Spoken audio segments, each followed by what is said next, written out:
जय हिंद।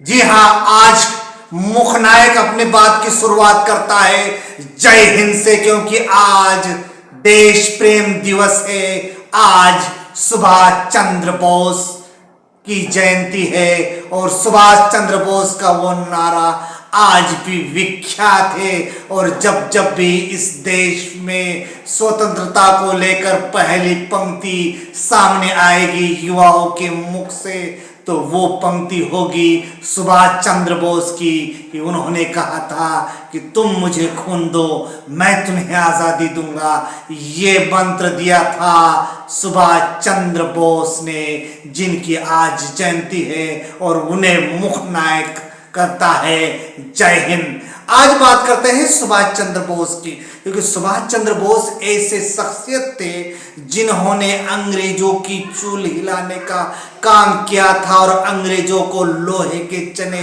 चबाने के लिए मजबूर कर दिया था। और उनके सामने दुनिया के बड़े से बड़े नेता नमन होते थे। ऐसी शख्सियत थे सुभाष चंद्र बोस की। और सुभाष चंद्र बोस ने इस भारतवर्ष को आज़ाद करने के लिए, जो कि अंग्रेजों के गुलाम थी और गुलामी की जंजीरों में जकड़ी हुई थी भारत माता, और भारत माता को स्वतंत्र करने के लिए, अंग्रेजों के चंगुल से मुक्त करने के लिए, भारत माता के लिए उन्होंने अपने प्राणों की आहुति तक दे दी।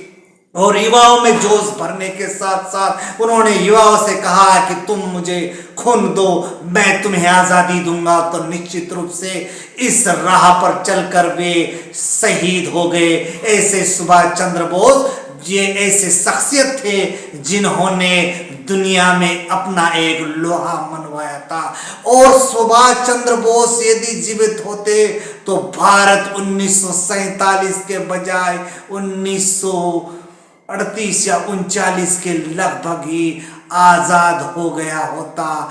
किंतु सब परिस्थितियों के फलस्वरूप हमें वे स्वतंत्रता नहीं मिल पाई। लेकिन अंग्रेजों की चूल हिलाने का यदि किसी ने काम किया है तो वो है महान स्वतंत्रता संग्राम सेनानी सुभाष चंद्र बोस ने। सुभाष चंद्र बोस ने जब द्वितीय विश्व युद्ध में भाग लिया और जापान से सहयोग लिया, और जापानी सेना के साथ जो सुभाष चंद्र बोस ने सेना बनाई थी आज़ाद हिंद फौज, उस फौज ने अंग्रेजों पर हमला कर दिया था और अंग्रेजों को भारत से बाहर निकलने के लिए मजबूर किया था। लेकिन जो द्वितीय विश्व युद्ध हुआ, जिसमें जो सबसे बड़ी घटना हुई, उस घटना में अमेरिका ने जापान के ऊपर 2 बम डाल दिए थे।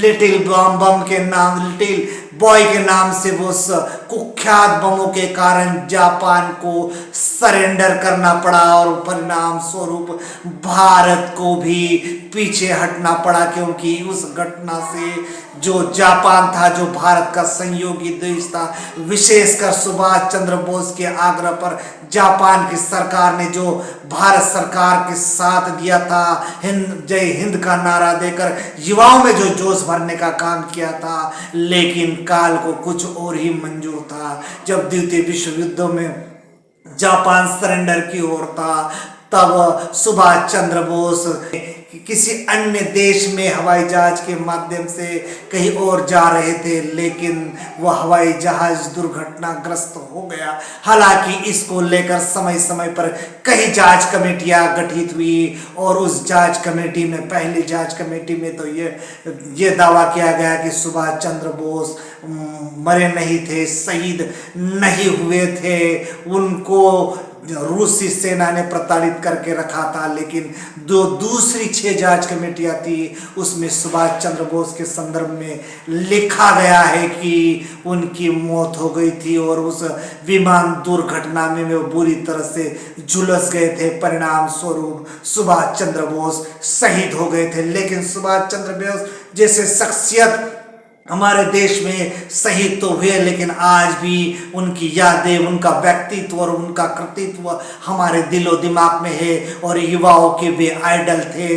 और दूसरी सबसे बड़ी बात, सुभाष चंद्र बोस को नेताजी के नाम से दुनिया जानती थी और आज भी हमारे हृदय में, हमारे हृदय के पटल में सुभाष चंद्र बोस का नाम हमेशा अमर रहेगा। तो ऐसे महान स्वतंत्रता संग्राम सेनानियों को मुख नायक पुनः जय हिंद कहता है। जय हिंद, जय भारत।